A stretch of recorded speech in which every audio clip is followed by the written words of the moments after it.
चलो chapter number 5 snake and the mirror, ठीक है, वो हमने देख लिया था।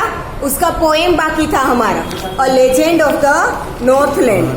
नॉर्थलैंड मतलब अर्थ का नॉर्थ पोल के पास का एरिया, वो नॉर्थलैंड, ठीक है। Away away in the Northland where the hours of the day are few, ठीक है। जो अर्थ का नॉर्थ पोल है ना, वहां पे डे आवर्स बहुत कम होते हैं, ज्यादातर रात ही होती है, ठीक है।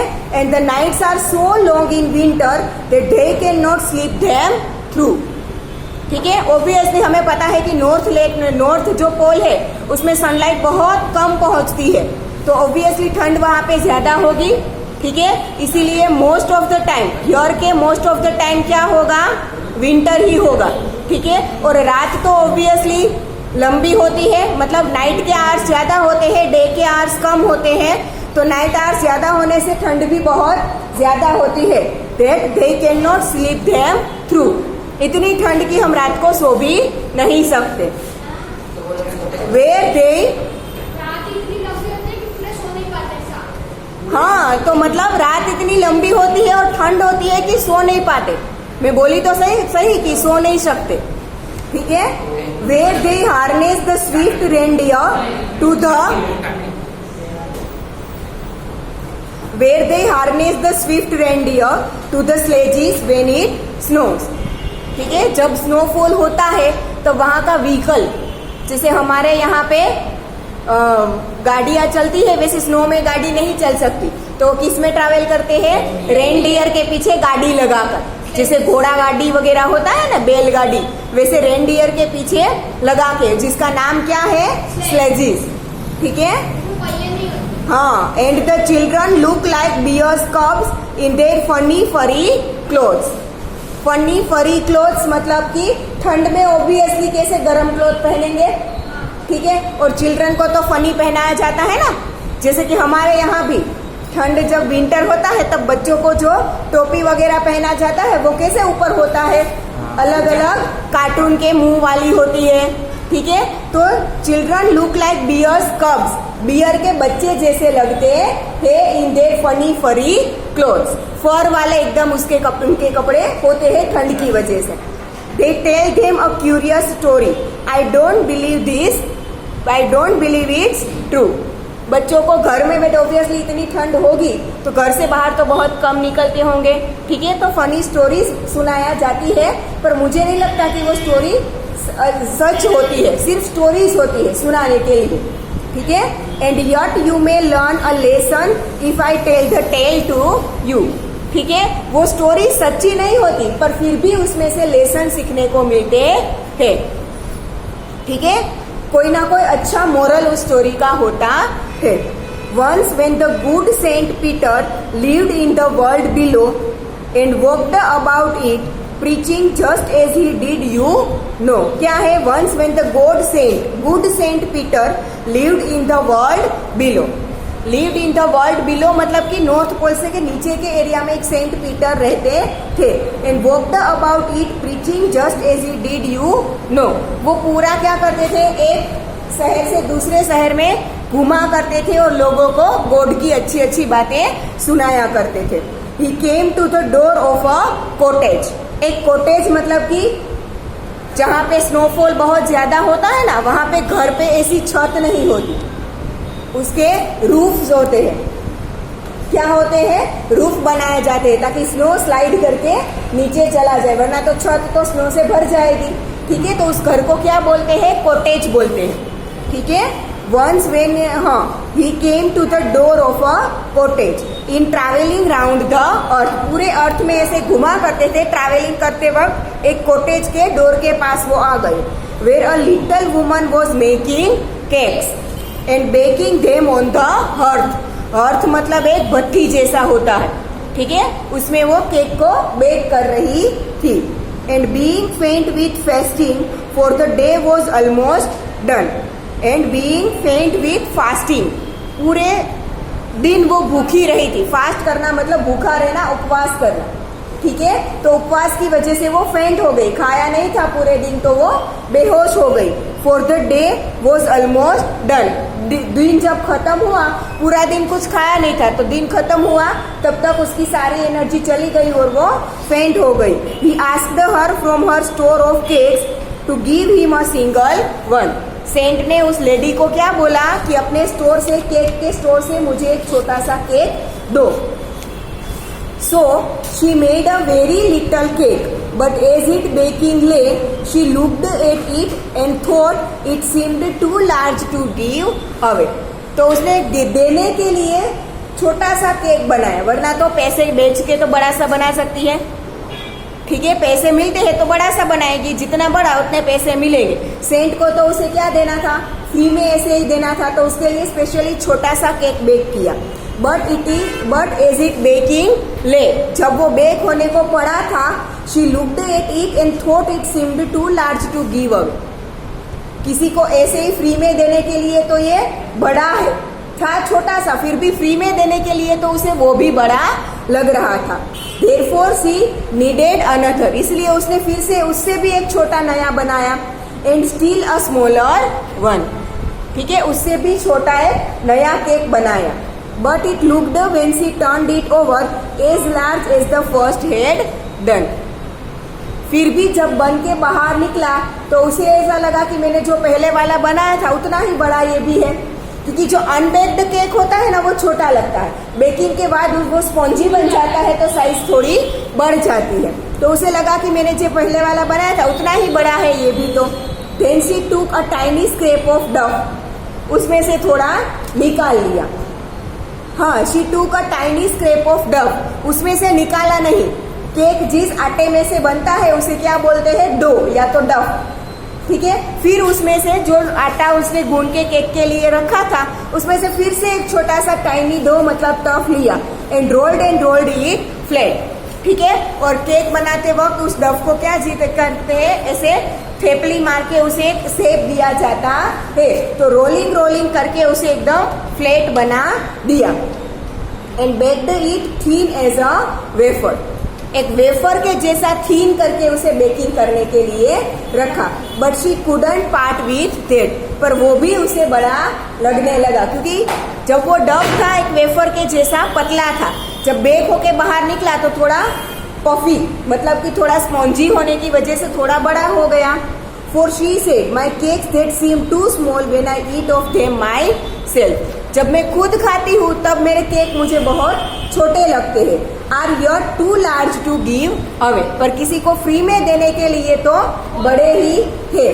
So she put them on the shelf, तो जितने भी केक देने के लिए बनाए थे फिर बेचने के लिए शेल्फ में रख दिया। देन गुड सेंट पीटर ग्रू एंग्री, सेंट पीटर को गुस्सा आया ये सब देख के। For he was hungry and फेंट, उसे भी बहुत भूख लगी थी, अब वो भी बेहोश होने लगा था।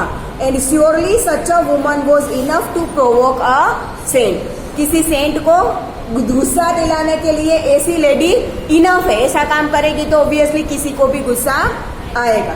And he said you are far too selfish to dwell in a human form, ठीक है, एक इंसान बनने के लिए तुम बहुत सेल्फिश हो। To have both food and shelter and fire to keep you warm, तुम्हारे पास तो फूड भी नहीं होना चाहिए, शेल्टर मतलब घर भी नहीं होना चाहिए, और फायर वुड मतलब कि केक बेक करने के लिए फायर भी नहीं होना चाहिए। Now you shall build as the birds do, जैसे बर्ड्स अपना सब कुछ खुद करते हैं ना, अपना शेल्टर भी खुद बनाते हैं, अपने लिए वार्मथ भी खुद फाइंड करते हैं, खाना भी खुद फाइंड करते हैं। आप तो फायरवुड जला के गर्मी मिल गई, पर बर्ड्स को ऐसे मिलता है, वो तो बाहर ही रहते हैं, इतनी ठंड में अपने के लिए वार्मथ खुद उसे ढूंढना पड़ता है। तो बर्ड की तरह तुम्हें भी सब कुछ खुद करना पड़ेगा। And shall get you scanty food by boring, चुन चुन के तुम्हें थोड़ा सा ही फूड मिलना चाहिए। And boring and all day in the hard dry would, ठीक है, हार्ड ड्राई वुड, सूखी हुई लकड़ियों में चांच मार मार कर जैसे अपना फूड बर्ड खुद ढूंढते हैं ना, वैसे पूरे दिन मेहनत करने के बाद तुम्हें थोड़ा सा खाना मिलना चाहिए। Then up she went through the chimney, और वो चिमनी के पास ऊपर चली गई। नेवर स्पीकिंग अ वर्ड, कुछ भी एक भी शब्द नहीं बोला। And out of the top flu a would picker, और चिमनी में से वुड पेकर बाहर निकला। वो लेडी किस में कन्वर्ट हो गई? वुड पेकर में। For she was changed to a bird, woodpecker बन के बाहर निकली क्योंकि वो एक बर्ड बन गई थी। She had a scarlet cap on her head, आपने देखा है वुड पेकर कभी? हेड के ऊपर एक केप जैसा होता है, ठीक है। And that was left the same, और वो हमेशा के लिए रह गया, क्योंकि जब वो केक बेक करती थी ना तब अपने सर पे एक टोपी पहनती थी। वो एक वुड पेकर के कैप की तरह उसके सर पर हमेशा के लिए रह गया। But all the rest of her clothes were burned black as a coal in the flame, chimney के ऊपर से निकली थी तो फ्लेम की वजह से उसके सारे कपड़े जलकर ब्लैक हो गए, कोल में कन्वर्ट हो गए। And every country school boy has seen her in the would, और आजू बाजू के रहने वाले लोग उसे वुड के पास हमेशा देखते थे, क्योंकि वुड पेकर वुड के पास ही रहता है, वुड चांच मार मार कर तोड़ता है वुड पेकर, ठीक है। Has seen her in the wood where she lives in the trees till this very day, आज तक वो वुड्स में ही, ट्रीज में ही रहती है, boring and boring for food, trees के वुड को तोड़ती है फूड लाने के लिए, ठीक है। बाय फोबे कैरी, इमेजिनेशन करने का, स्टोरी मतलब कि खाली इमेजिनेशन करने, समझा ना। चलो now chapter number 6 my childhood by APJ Abdul Kalam, ठीक है। Now, I was born into a middle class Tamil family in the island town of Rameshwaram in the east while Madras state. तब अभी मद्रास स्टेट नहीं है, मद्रास किस में आ गया? आंध्र प्रदेश में, ठीक है। आंध्र प्रदेश में है अभी वो city, Hyderabad. Madras that is Hyderabad कहाँ पे है? आंध्र प्रदेश में, ठीक है। तब वो एक मद्रास स्टेट के नाम से जाना जाता था, क्योंकि तब अभी ये 1947 के पहले की बात है, एपीजे अब्दुल कलाम की, ठीक है। तो तब फ्रीडम नहीं मिली थी, तो इतने स्टेट्स नहीं थे, तब वो मद्रास स्टेट के रूप से माना जाता था। तो मद्रास स्टेट के बाजू में एक आइलैंड है, आइलैंड में एक तमिल फैमिली थी, वहां पे इनका जन्म हुआ था। My father Jainulabdeen had neither much formal education nor much wealth, उसके फादर जैनुलाब्दीन ना ही इतने एजुकेटेड थे, ना ही उसके पास इतनी वेल्थ मतलब मनी थे। Despite these disadvantages, he possessed great innate wisdom and a true generosity of spirit.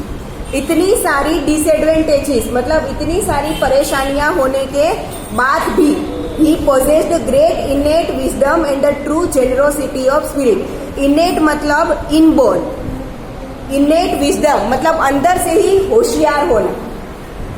पढ़ाई ना की हो, हमने देखा है कि हमारा दादा वगैरह इतनी पढ़ाई नहीं की थी, फिर भी वो अपने काम में बहुत स्किलफुल होशियार होते थे, ठीक है। इतने पढ़े लिखे नहीं थे अब्दुल कलाम के फादर जैनुलाब्दीन, फिर भी इनबोर्न उसमें स्किल थी, ठीक है। And the true generosity of spirit, और काम भी बहुत स्पिरिट के साथ करते थे। He had done an ideal helpmate in my mother Ashiamma, ठीक है। वो मेरी आशियाम्मा मदर, उसकी मदर को हर एक काम में हेल्प करते थे। I do not recall the exact number of people she fed every day, वो एवरी डे कितने लोगों के लिए खाना बनाती थी वो मुझे अब तक नहीं पता, बहुत सारे लोगों को वो खाना खिलाती थी, और उसमें मेरे फादर उन्हें हेल्प करते थे। But I am quite certain that far more outsiders ate with us than all the members of our own family put together. हमारी पूरी फैमिली, उनकी फैमिली बहुत बड़ी थी, पूरी फैमिली को एक साथ इकट्ठा करो तो उससे भी ज्यादा तो आउटसाइडर हमारे घर पे खाना खाते थे। मानो कि घर पे 5 मेंबर हो तो उससे कहीं ज्यादा तो बाहर के लोग आकर खाना खाते थे। I was one of many children, बहुत सारे भाई बहन थे, ठीक है, उसमें से मैं एक था।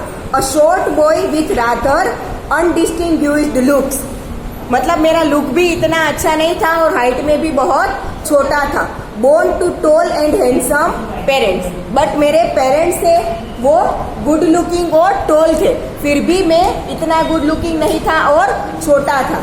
We lived in our ancestral house, ancestral house मतलब दादा परदादाओं का पुराना घर था, उसी में हम रहते थे। Which was built in the middle of the 19th century, 19th century के मिडल में वो बिल्ड किया गया था। It was a very large pucca house, ठीक है, हाउस का एक टाइप है प्यूका हाउस, एक बड़ा सा प्यूका हाउस था। Made of limestone and brick on the mosque street in Rameswaram, city का नाम रामेश्वरम की एक मोस्क स्ट्रीट है, वहां पे मेरा घर था। My austere father used to avoid all unessential comforts and luxuries, austere मतलब सिंपल एंड स्ट्रिक्ट। मेरे फादर कैसे थे, रहने में एकदम सिंपल थे और स्ट्रिक्ट थे। Used to avoid all unessential comforts and luxuries, घर में इतने सारे कंफर्ट लेवल और लग्जरीज होना उन्हें अच्छा नहीं लगता था। However all necessities were provided for, फिर भी जरूरत की तो सारी चीजें हमें मिलती थी।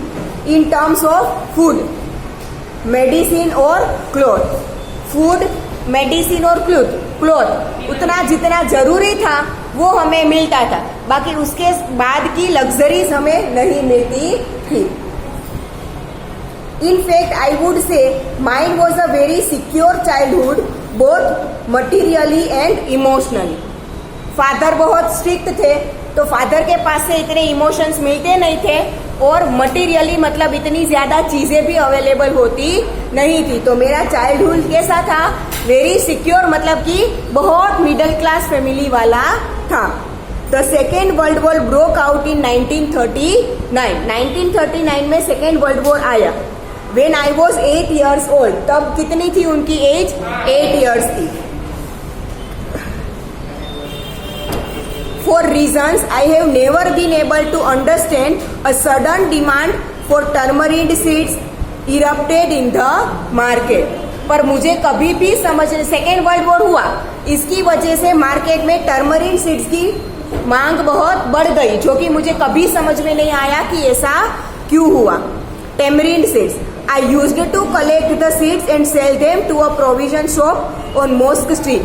Mosque Street जहाँ पे मेरा घर था, वहाँ पे एक प्रोविजन शॉप थी, वहाँ पे मैं टैमरिंड सीड्स कलेक्ट करके बेच के आता था, क्योंकि सेकेंड वर्ल्ड वॉर के ड्यूरिंग उसकी मांग बहुत बढ़ गई थी, ठीक है। A day's collection would fetch me the princely sum of one anna मतलब 1 पैसे, जैसे कि 100 पैसे मतलब 1 रुपी होते हैं ना, वैसे 1 पैसे 1 आना, ठीक है। तो पूरे दिन में इतने सीड्स में कलेक्ट कर चलता था कि मुझे 1 आना मिलता था, ठीक है, 1 आना मिलता था, तो 1 आना की भी बहुत ज्यादा वैल्यू थी, ठीक है। My brother in law Jalaluddin would tell me stories about the war, which I would later attempt to trace in the headlines in Dinamani. Dinamani newspaper है, ठीक है, दिनामानी न्यूज़पेपर है। न्यूज़पेपर की हेडलाइन रोज वर्ल्ड वॉर से के बारे में ही होती थी 1939 में, और मेरे ब्रदर इन लॉ जलालुद्दीन भी मुझे इसकी स्टोरीज वर्ल्ड वॉर की बताया करते थे। और area being isolated was completely unaffected by the war, क्योंकि वो एक आइलैंड में रहते थे ना, ठीक है, तो आइसोलेटेड एरिया था, इंडिया कंट्री के साथ नहीं आता था, एक आइलैंड था, हाँ इंडिया में गिना जाता था पर पूरे कंट्री के साथ नहीं था, एक छोटा सा आइलैंड था, इसलिए वॉर से ज्यादा अफेक्टेड नहीं था। But soon India was forced to join the allied forces and something like a state of emergency was declared. ठीक है, हमने देखा था एसएस में एलिड नेशंस और एक्सिस नेशंस 2 थे, तो ब्रिटेन किस में था, एलिड नेशंस में था, और ड्यूरिंग सेकेंड वर्ल्ड वॉर अभी हमें फ्रीडम नहीं मिला था, तो ऑब्वियसली ब्रिटेन ने हम पर फोर्स किया इंडिया पर कि आपको हमारी तरफ से मतलब कि एलिट नेशंस की तरफ से वर्ल्ड वॉर में जुड़ना पड़ेगा, ज्वाइन होना पड़ेगा। इसीलिए पूरे इंडिया में बहुत जल्दी से इमरजेंसी डिक्लेयर हो गई। The first casualty came in the form of the suspension of the train halt at Rameswaram station. ठीक है, रामेश्वरम स्टेशन की जो ट्रेन थी वो वहीं पे होल्ड हो गई, आगे जा नहीं सकती थी। ठीक है, now the newspapers now had to be bundled and thrown out from the moving train on the Rameswaram road between Rameswaram and धानुषकोडी। धानुषकोडी एक गांव का नाम है। रामेश्वरम और धानुषकोडी के बीच में ट्रेन होल्ड पे हो गई थी, तो अब न्यूज़पेपर भी आते नहीं थे और ये गांव के जो स्टॉप होते थे ना, वहां पे ट्रेन रुकती नहीं थी। तो दो गांव के बीच में जब ट्रेन निकलती थी तब वहीं से न्यूज़पेपर को थ्रो कर दिया, न्यूज़पेपर के बंडल को थ्रो किया जाता था। That forced my cousin Samsudin, who distributed newspapers in Rameswaram, to look for a helping hand to catch the bundles and as if naturally। तो ट्रेन से ऐसे थ्रो करके न्यूज़पेपर फेंके जाते थे, तो उसका कजिन ब्रदर था शमसुद्दीन, जो पूरे गांव में न्यूज़पेपर डिस्ट्रीब्यूट करता था। तो उसे जब थ्रो करते थे तब उसके बंडल को कैच करना पड़ता था, तो वो अकेला नहीं कर सकता था, तो उसे एक हेल्पिंग हैंड की जरूरत थी। आई फील्ड द फ्लोर, मैंने उसकी मदद कर दी। Shamsuddin help me earn my first wages, जिसके लिए शमसुद्दीन मुझे पैसे देता था, तो ये मेरी फर्स्ट अर्निंग होती थी। ठीक है, half a century later I can still feel the surge of pride in earning my own money for the first time.